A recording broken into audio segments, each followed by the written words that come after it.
Nellore NUDA కార్యాలయంలో chairman Kotamreddy Srinivasulu Reddy విలేకరుల సమావేశం నిర్వహించారు. ఈ సందర్భంగా ఆయన మాట్లాడుతూ గతంలో నుడా చైర్మన్ గా తాను మంత్రిగా నారాయణ సహకారంతో నెక్లెస్ రోడ్ హరిజనవాడలో పార్కులు నిర్మించామని, ఆ తర్వాత వచ్చిన ప్రభుత్వం వాటిని మరుగున పడేసిందని, నెల్లూరు ప్రజలు వ్యాపారస్తులు ఐ లవ్ నెల్లూరు అనే బోర్డులు ఏర్పాటు చేసుకోవాలని, అలాగే ప్రభుత్వ కార్యాలయంలో కూడా ఈ బోర్డు పెట్టడం ద్వారా ప్రజల్లో మార్పు వచ్చి క్లీన్ అండ్ గ్రీన్ లో నెల్లూరు మొదటి స్థానంలో నిలుస్తుందన్నారు.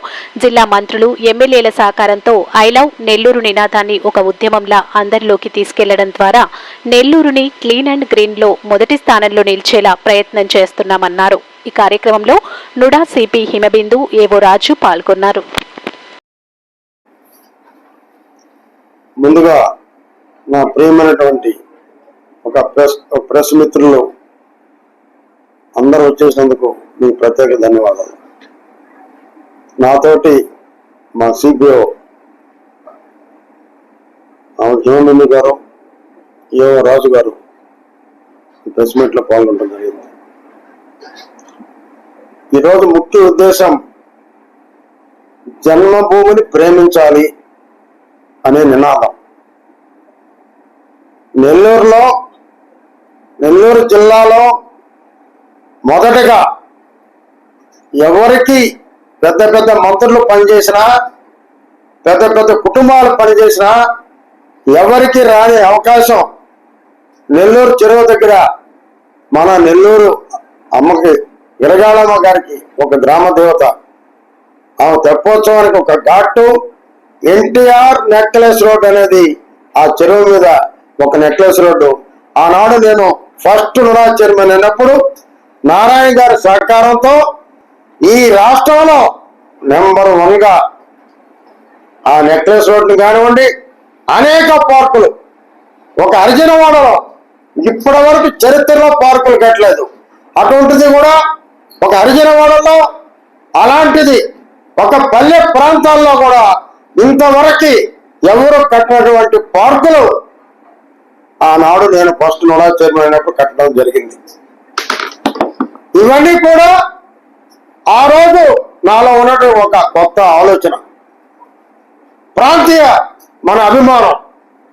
ఫస్ట్ మనందరం మన దేశాన్ని ప్రేమించాలి, భారతదేశాన్ని. సెకండ్ మన రాష్ట్రాన్ని ప్రేమించాలి.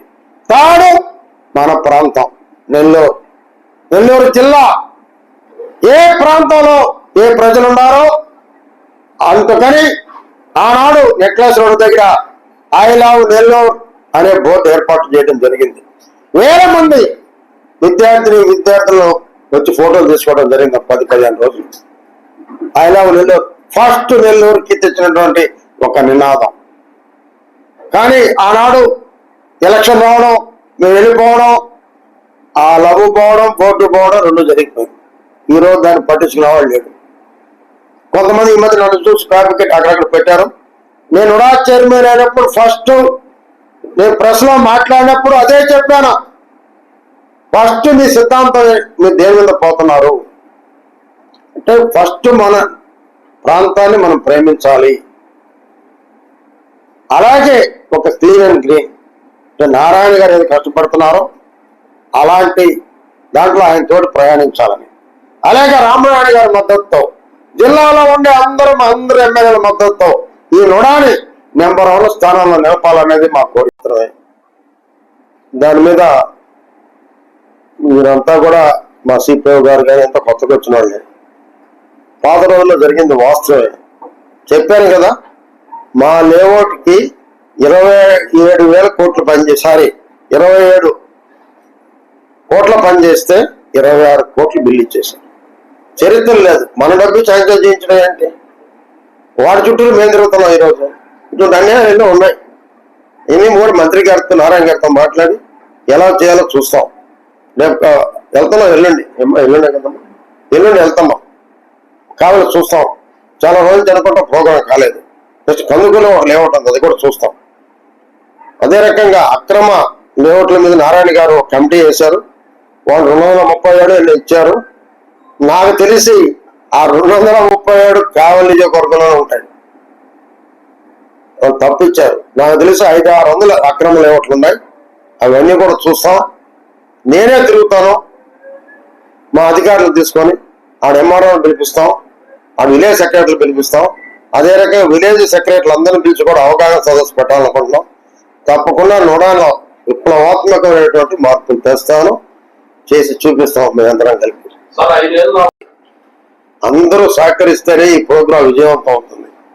తప్పకుండా నుడా దీంట్లో ముందుకు పోతుంది. నుడా అభివృద్ధిలో రాష్ట్రంలో కల్లా మాకు మంచి ఆఫీసర్లు ఉన్నారు, మంచి వీసీ ఉన్నాడు, ప్రతి ఒక్కరు కష్టపడే ఆఫీసర్లు ఉన్నారు. ఒక కొత్త పద్ధతి ఈ రోజు నుంచి పెట్టాం. ఈ 5 ఏళ్ళు నుడా అంటే లెక్క లేకుండా పోయింది. ఎవరు పైకి రావాలన్నా ఇంక్లూడింగ్ మై సెల్ఫ్, నాతోటి సంతకం పెట్టి పైకి రావాలి, ఏ పని మీద వస్తున్నాను అనే బోర్డు అనేటటువంటి ఒక బుక్ ఈ రోజు పెట్టడం జరిగింది. అనేక మార్పులు తెస్తాం. నుడా అంటే భయపడేటట్లు, భయం వేరే రకంగా కాదండి. అక్రమ లేఅవుట్ దారుల్లో